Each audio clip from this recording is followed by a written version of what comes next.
A 7.1 magnitude earthquake just hit southern Japan and it didn't stop at the shaking. It triggered an explosion at a shopping mall, and right now rescue teams are racing against the clock to find survivors still trapped in the wreckage. Here's everything we know.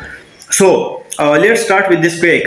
A magnitude 7.1 earthquake struck Kyushu, that's Japan's southern main island, and for context, anything above magnitude 7 is considered a major earthquake, capable of causing serious structural damage even in a country like Japan, which has some of the strictest buildings codes on earth. So that last point actually matters a lot here. Japan is built for earthquakes. Its infrastructure is designed to absorb this kind of shaking far better than most countries, which makes what happened next even more significant.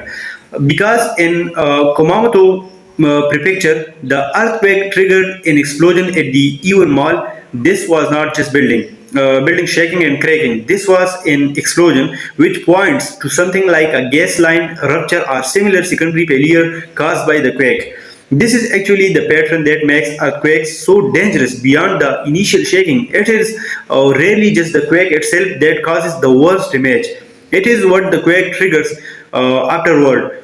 Gas explosion, fires, structural collapse that happen minute or hours later. That's exactly what we are seeing here. Rescue teams have been working through the collapsed sections of the mall ever since, and this is where every hour counts. In structural collapse situations, survival rates drop significantly after the first 24 to 48 hours, which is exactly why you are seeing such an intense urgent search and rescue effort right now.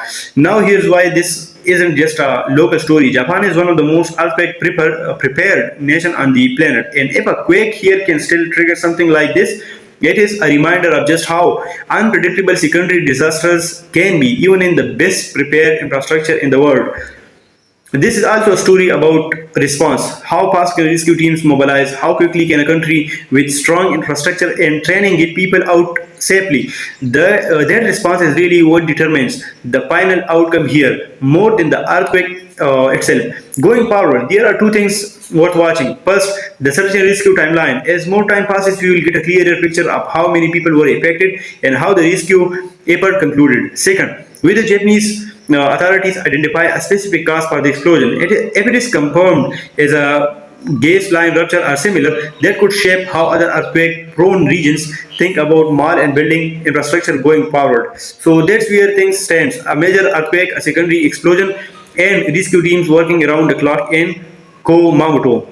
I'll bring you updates as the search continues and as we learn more about what caused this. If you want to see how this unfolds, subscribe and turn on notification and let me know in the comments what you think authorities should be focused on right now. See you in the next one.